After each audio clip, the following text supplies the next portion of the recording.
Sino nga ba si Gregorio Baysara?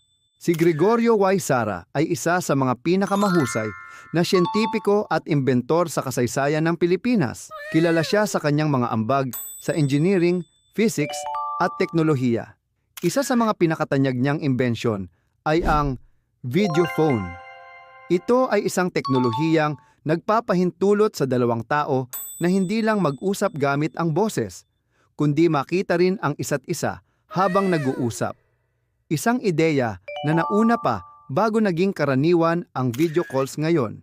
Bukod dito, gumawa rin siya ng mga pag-aaral tungkol sa enerhiya, eroplano at scientific inventions.